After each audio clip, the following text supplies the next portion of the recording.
Sometimes the best trees are made with the oddest colors until they come all together.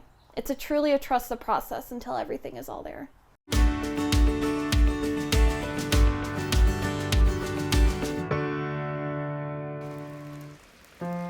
I've been at this now for 3.5, 4 years. Hundreds upon hundreds of hours have gone into trees, but I love. North Idaho artist Morgan McBride is wired. Wired in the sense of her using strands of aluminum-colored jewelry-grade wire as a medium, coupled with wood, moss, and crystals to create reproduced imitations of bonsai, distinctive sculptures that resemble the real McCoy. I love the way the light bounces off of the wire, and it just feels like it gives it that breath of life, which is something I truly enjoy. Each one of these pieces are mounted on natural wood because I feel like it's a way to bring the life into the piece. In high school, I took Japanese for a few years with some of my family, and then in college, my teacher told us we had to make something out of a line. He looked at us all, and I still remember, he's like, I don't care if you use wire, string, or whatever, has to be out of a line. And I always loved Japanese bonsai. Even my dad for a while tried to do bonsai, but they could never survive. Years to grow, days to kill. So the goal was made to try to make one that could truly last. So it's a perfect little picture of nature that is low maintenance, and I love it. Morgan loved it so much, she eventually gave rise to Senin Creations, where she plans meticulously on creating wire bonsais that showcase her creative passion. I want it to be timeless. That's the meaning behind my name. Senin in Japanese is the millennium. It's a span of time. So I wanted to create something that would last that span of time, which is what bonsai are. Over the years, they grow, they change, but if something happens, it's heartbreaking. So I wanted to make something that would last, that I wouldn't have to worry about it dying in the future. While bending wire can take its toll on Morgan's fingers, after spending hours at a time working on her pieces, she says it's all worth it. I've been at this now for 3.5, 4 years. Hundreds upon hundreds of hours have gone into trees, but I love.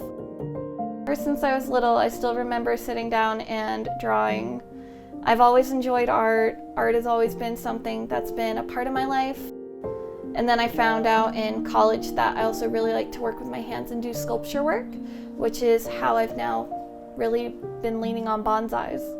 Before I start to bend the wire, I first look at all the wood I have. I want to find something that has character that I can either build on or it already is naturally there.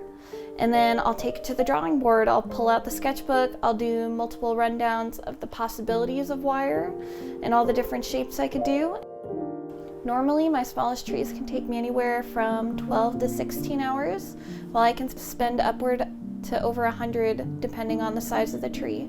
We're talking hundreds of feet up to over a couple thousand feet of wire in each piece.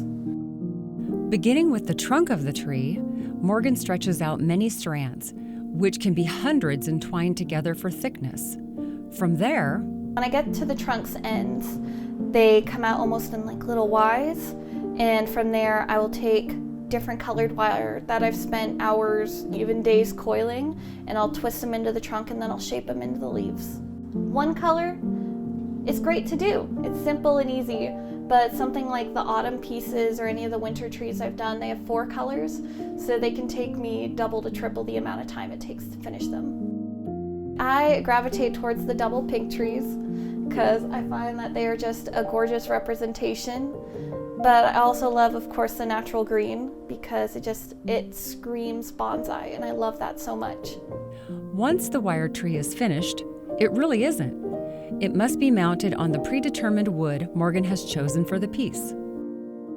I personally really love to use driftwood. Driftwood, I feel like, already has so much natural character, and it's not used for a ton of things.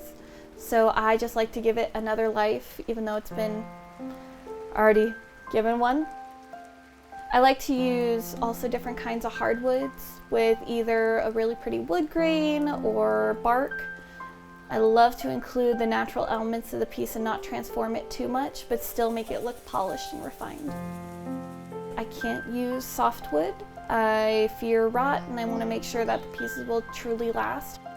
I made a set of bookends a while back, and they were champagne and a bright red. And I loved those 2 pieces, but I put them on display and I was like, that one was hard to part with. I'll just have to make more.